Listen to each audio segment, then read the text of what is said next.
That's all y'all got? All right. So I'm going to try again. Startup grind, how you feel? Okay, that's better. That's good. This is a big screen. My name is Ryan Leslie, and we're going to talk a little bit today about how your messaging habits will affect your success as a founder, or actually just your success as a human being in general. All right? So, start with your core. I want you to guess which one is me. Before my illustrious career as a musician, producer, traveling all over the world, logging studio time with some of my favorite and probably your favorite artists, I was a little Poindexter or Arthur looking guy that you see right there. Those are my parents. They're Salvation Army officers, and they immigrated to the United States to make a better life for their family. And so as a youngster, my father knew that for me to have access to the American dream, he believed that education was going to be that pathway. Now, being a young kid out of the Bay Area, being at Bear Creek High School in Stockton. Oh, Stockton in the house? All right. Bear Creek High School in Stockton, El Camino High School in Daly City. My parents being Salvation Army officers, they're organized like the military. And so we moved all the time. I went to high school for 3 years. I went to 4 different high schools in those 3 years. As a junior in high school, my father, because he believed in this idea that education was the pathway to the achievement of the American dream, as a junior, he encouraged me to apply not just to community college, but to UC Riverside's 7-year medical program. So at 15 years old, I started college, but it wasn't at UC Riverside's 7-year medical program. It was because my father also believed enough in me that I should also apply to Ivy League schools. So as a long shot, because my dad helped me, applied to Harvard, Stanford, and Yale. Yale didn't let me in because they thought I was too young, but Harvard was crazy enough to let Poindexter into its hallowed halls. And I had a great time there. While I was there, I met Mr. Taj Clayton. I actually recruited Taj to Harvard. So here I was, 2 years younger than he was, and he was a pre-frosh. I recruited him to Harvard. And over that time at school, I always thought that it was very, very interesting and kind of disturbing that even at the greatest institution, arguably, in the world, I didn't have any classes on relationship management or relationship health. And what I learned about relationship management and relationship health, I learned from trial and error, if you will. Taj happened to be one of the guys who I was able to maintain a great relationship with. And when I decided to productize Superphone, I sent one email to Taj. He sent an email to his colleagues, and with one email, raised $150,000 of seed capital. Now, once again, I didn't take this class in school. There wasn't a class at Harvard on building great friendships or building great relationships. But I would say that anyone that I've ever interviewed, any young person that has a dream or has an idea, have always told me 2 of their greatest challenges in taking that dream from the vision that they have today to where they want that vision to actually be. And the 2 elements that they always felt that they needed to overcome were, 1, I need capital. How many feel like you have enough capital to do anything you want to do in the world? Right. Okay, no hands are up, right? So, hey, there's a guy up there that has all the capital. Please, what's your number, brother? Right? So, number 1 was capital, and number 2, I feel like I just don't know the right people. I feel like I just don't know the right people. I got a great idea. I got the right idea, but I know that that right idea needs to get to the right person with the right resources at the right time, and then magic can happen. But I learned as a youngster in school, through trial and error, that supporting my colleagues could build an incredible, meaningful bond. And through frequency of communication and proximity, I was able to build an incredible friendship with Taj. And when I sent him a message almost 13 years later, because of the meaningful and emotional connection we had, he kind of made an irrational decision because he didn't know whether or not my startup was actually going to be the next unicorn. But that emotional connection, that depth of relationship, leads to, in many cases, irrational decisions. And that irrational decision was to email all of our colleagues and raise $150K in seed capital. Now, that was a follow-on to a check that this guy actually wrote into my platform. Let me give you a little bit of backstory, okay, because that's Ben Horowitz. I heard he's a legend out here. Some of y'all heard the same memo. So one of my friends, actually, now a great friend, when I gave my cell phone number out, I'll give you a little backstory on Superphone. So here I was, I had built a social footprint of over 1 million followers across Twitter, Instagram, Facebook, YouTube, etc. And I felt that social connections on those platforms were actually ridiculously weak. How many of you guys got LinkedIn connections and you don't have a cell phone number on that connection? How many of you guys have Facebook connections and you don't have a cell phone number on those connections, right? How many of you guys have Instagram connections, friends or people that you follow, you don't have a cell phone number on those connections? The hands keep going up because we have entrusted the management of our relationships to third-party platforms. And so for me as a musician, I got started down this pathway because I felt that across the 1 million people who followed me across all of these social platforms, I was very, very disconnected to them. Very, very disconnected. And I thought to myself, the world's most powerful social handle even predates all the social handles that we have today, and that's the cell phone number. I believe your cell phone number is your most powerful social handle. However, there's a challenge. In order to actually give that social handle to everyone, you're going to need inbox management and intelligence tools that help you to organize that inflow of messages in much the same way that Gmail organizes your email. Now, I believe back in the day, 90s to early 2000s, we all adopted email as the most important instant communication protocol. And now that we've actually evolved, or maybe devolved, we've adopted instant messaging as the most important communication protocol. And because of that, all the same tools that were built for email, how many of you guys have more than 5 unread emails?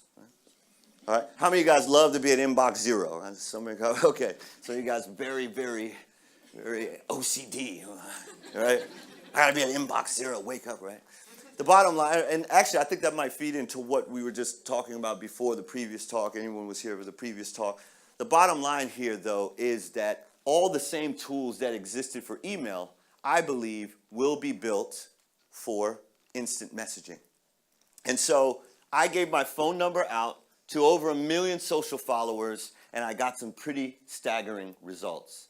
Now, first of all, I needed to build some automation on my inbox. So to get 20, 30, 40, today I'm on text with more than 77,000 people. To be able to be on text with that many people and have that many powerful social handles, cell phone numbers, cell phone conversations, even Facebook Messenger now we've evolved. To have that many conversations, I needed some intelligence and automation. So, as an example, I'll give you a scenario. For everyone in this room that has more than 50 contacts in your phone, I'm willing to make a wager that 80 to 90% of those contacts are just sleeping in your phone. And the reason they're sleeping is not really because you as a human being don't care about those people. The reason they're sleeping is because a conversation can't happen unless someone initiates it. So if somebody doesn't reach out to you and you're very focused on your family, on your venture, on your health, on your exercise, on your nutrition, whatever it is, you might not think to reach out. And I don't know how many of you every single night scroll through all the people in your phone and say, oh my goodness, who haven't I reached out to? Until you need something, right? Until you need something. But how much more beautiful would it be in a technologically enabled situation for you to always be close with the people that you met. At Startup Grind, in a conference like this, it's very possible that if you really utilize the most important social handle that you have, instead of giving email addresses and social handles and LinkedIn URLs, you gave your cell phone number to everyone, and a technology could actually keep you in touch with all of those people. Because when you make an investment in a relationship at the beginning, I don't think there's anyone in this room today that wants to be in a place where you're not moving. So when you make a relationship and you make an investment in a relationship at the very beginning, much like my relationship with Taj, who you saw on the previous screen, that's an investment that will pay off in dividends and compound over time. So the investment that you make, yeah, maybe today you might not be able to work together. Maybe today you don't have something in common. Maybe today you're not able to invest. Maybe today you're not able to advise. Maybe today you're not the perfect case for mentorship.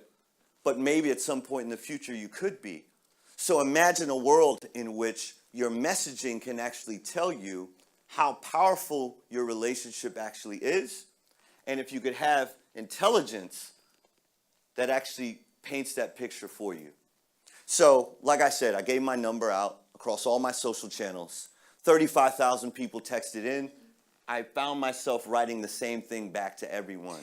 New phone, who dis? I realized that you can automate that, right? So I taught myself, I took a little class on Code Academy, and I taught myself that anytime a phone number came in, a text message came in from an unknown number, it would reach back out and say, new phone, who dis? But in a nicer way. Hey, thanks so much for texting. I don't recognize this number. Please add yourself to my phone. Of the 35,000 people who texted me in the first 6 months, 33,000 people added their information into my phone because they didn't want to seem like stalkers. Right? Second, for the first time, we are in a place where as app developers, as store owners, as web app developers, as startup founders, we can actually have a one-on-one relationship with the people who are interfacing with the products that we're building. So for me, that meant building a Shopify store, taking my music off of iTunes because I wanted to know and have the same relationship that Jeff Bezos has with all the Amazon customers. I wanted to have that relationship with all of my music customers. And so when people added themselves to my phone, I could check their email address against my store, and if they hadn't bought anything, I could gently recommend that they do so. Very powerful stuff. Because 1 out of every 2 people, what's your name? Ash. My phone would say, hey, I got your text. I don't recognize this number. Do you mind adding yourself to my phone?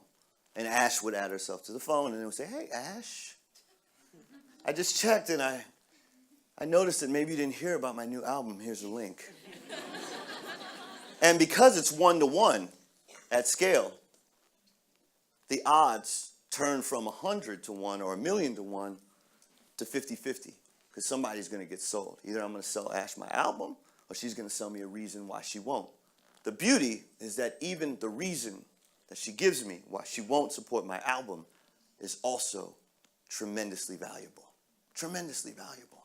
Because then I know how to better communicate with her and hopefully give Ash something in the future that she does think is valuable. And number 3, once that purchase was made, I wanted to just send a thank you text out. And it worked. It worked extremely well. And I left my record company, and for the first time in my career, I did a $2 million album cycle, no label, no manager, no PR, no music videos, straight off the iPhone. It was incredible. One of the folks who actually sent me a text was an entrepreneur in residence in Andreessen Horowitz, and he says, hey, Ryan, even if this is a robot, I think it's pretty cool.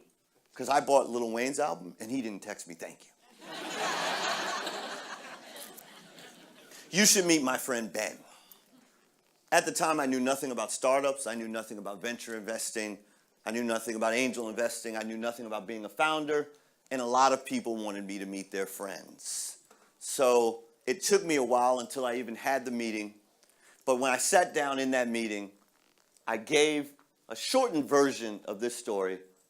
He shot me a text. He got the message, no hands.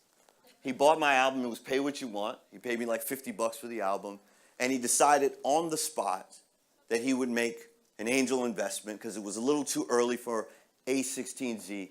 But he would make an angel investment because he believed that the guy sitting in front of him, who used to be Poindexter, could figure out a way, because he solved the problem for himself, to productize this and make it available for others. And so that's a picture of me and Ben. Ben loves boxing, by the way. So when he came to New York City, we got Jay-Z suite at the 4040, and we watched the Mayweather fight one night to celebrate the fact that now I was going to be a startup founder. That's Bianca. Bianca sent me a text probably about 3 months ago because she came to one of my talks in New York City. She was working for a startup called Self-Made, and then eventually came on board my team. And if you check her Instagram, she's having a blast, all right? The investment that I'm making in Bianca, though, is potentially very, very questionable almost, because now that I've actually raised money, there are a lot of investors who want me to be the best steward I can be for the money they're investing. So many times they have questions when I decide to invest my time, energy, and mentorship in a 23-year-old, diverse young lady who wants to take over the world. But I believe, once again, that when you make that investment at the early stages of a relationship, and that investment is real in terms of frequency of communication and proximity, and we work very, very closely together, the returns are going to be incredible. That's me about 5 hours ago. Last night, I was at the premiere for Black Panther. I strongly recommend that you guys go see it. Yeah, incredible movie. And myself and Lee, who's standing over there, we had a great night. We partied all night long with the cast and crew. And, you know, I got a picture with Michael B. Jordan. And, whoo, we had a great time. And I looked at the time, and I realized that it was time for us to shoot out to Startup Grind. And in about 5 hours, I'll be shooting to Atlanta to give a presentation to Turner Broadcasting, where they're headquartered. But the beauty, once again, is that I am accessible. So I'm going to do an exercise. I do this exercise at every single one of my talks. If you have a mobile device in your hand, you're able to access me. If you have a mobile device in your hand, you're able to access me. Go to your browser and go to textryan.com, all right? Go to your browser, textryan.com. If you want to catch up, because my time is going to run out here shortly, you might not be able to get your question off. But textryan.com, leave me your cell, and I will text you back. I will not ask you to buy my album, but I will text you back. And what I found is that 90% of people who make their way into my phone, beyond this first sort of, hey, is this real? Hey, Ryan, great talk, never actually message me again. Even though I stand here today as a resource, as an example of the idea that success happens at the speed of communication. So, textryan.com, leave me your number. These are my guys, again. Baby Ryan standing next to me, is that what you said? But this is what happened around my album. Not only was I able to actually sell $12 albums, I also sold, because it was the 4th of July, 4 $5,000 albums. Now, it wasn't because that digital album was actually worth more to those people, but because the time that you spend, the unscalable time that you spend with people, whether it's a meeting, whether it's a phone call, whether it's a video chat, is actually priceless. And so even if someone gave you $500 million tomorrow, you couldn't buy back the half an hour that you just spent here with me. Time is priceless. So these guys all paid $5,000 because they wanted to ride a jet with me, and they all thought it was one of the greatest investments of their life. They crossed it off the bucket list. They had a great time. We had a great time. They're still my boys today. So how does this actually net out? So when I first built Superphone, like I said, I built Superphone to basically automate sales and marketing. But what I started to believe is that when you put an intelligence layer on top of your most powerful social handle, magic almost occurs. So in the same way that a Fitbit can track your steps, it can track your sleeping patterns, it can track your breathing, it can track your blood pressure, I believe that the most important daily human activity that we engage in, besides sleeping, eating, exercising, is actually communication. It's our most important daily human activity. Now, if you're using an Apple device or an Android device, I have some news for you. If you were to pass away tomorrow, the FBI would know more about your messaging habits than you or your loved ones. Superphone, for me, was a window into solving this problem, which I believe is a greater human problem, which is the idea that if you're intentional, and if you realize that success really does happen at the speed of communication, communicating the right idea to the right person with the right resources at the right time, then having simple analytics like the ones I'm going to show you are going to be invaluable in being a compass to help direct you on your most important daily human activity, which is messaging. So here's a graph of a very, very active, helpful, responsive member of my investment family. We can take a look here. Total daily messages exchanged over time lets us know that we have a healthy messaging relationship. They're not a bunch of gaps that happen. It's pretty consistent. Incoming versus outgoing messages over time. The red represents me texting him. The blue represents him texting me. Pretty great. It's also represented over there. Who messages who more? Here's an investor who actually reaches out more to me than I do to him. Very, very helpful. In terms of phone calls, who calls who more? Almost equal. Inbound versus outbound. Another metric here is that 1 out of every 10 interactions is actually a phone call, which also leads to the idea that there's a strong, meaningful relationship that's being built here over time. Incoming versus outgoing calls over time. Once again, a few little sporadic data points, but that's mostly because we text more than we call, right? Makes sense, right? The next graph is an investor that's not as engaged. Same graph, but as you can see, he's probably a lot more busy or probably doesn't think that the problems I'm solving are as valuable for him to invest his time in, right? Who messages who more? Well, I probably reach out to him a lot more than he wants to reach back out to me. Who calls who more? Overall inbound versus outbound. But once again, 1 out of every 4 or so interactions is over the phone. The fact that you actually have a phone conversation going is pretty powerful. Now, what this kind of shows pretty simply, someone's laughing. What it shows pretty simply is that for me, now I have exactly what I'm talking about. I have a compass. I have relationship health insights on my most important daily human activity. And if I need someone who's actually going to give me advice, I want someone that knows as much as possible. So I would probably go to this person versus this one.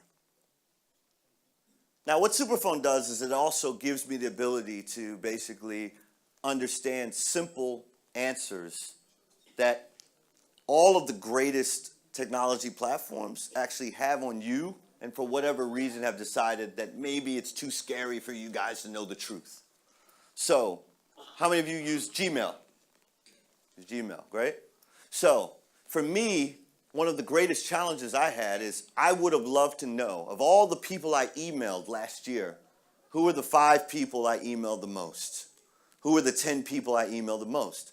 And of the 10 people I emailed the most, who was most responsive? How long did it take for people to get back to me, right? For whatever reason, Gmail, I assume, has that information, doesn't surface it for me. How many of you guys use iMessage, right? iMessage. So when I was raising money, I would have loved to know, of the investors that actually gave me their cell phone, how many of them was I actually talking to? How many of them actually took phone calls? How long did it take for them to respond? How many emojis did we send back and forth? How many video or picture messages did we send back and forth? All of those are indicators to how meaningful a relationship I was actually building. Those insights, if you're an iMessage user, don't actually exist. So people ask me all the time, hey, what's the future of Superphone? Well, the future of Superphone is the reason why, after a great debaucherous night in New York City, I got on a plane and got off so I could come and hang and talk to you guys. I believe that this kind of data, these insights, are a fundamental human right. That's what I believe. And I believe that these insights are going to be the difference between the amount of time that you spend trying to get to the right person with the right resources at the right time and getting there as quickly and efficiently as possible. So in the future, Superphone, yes, it did start with celebrities and influencers, and we count Gary Vaynerchuk as users, and T.D. Jakes and Shea Moisture and Atlantic Records as users at scale. But I also believe that these kind of relationship health insights can help you to actually adopt the mantra that success happens at the speed of communication. If you got other questions, because we ran out of time, shoot me a text. My name is Ryan Leslie. One love, and hit me up. Thank you. Thank you.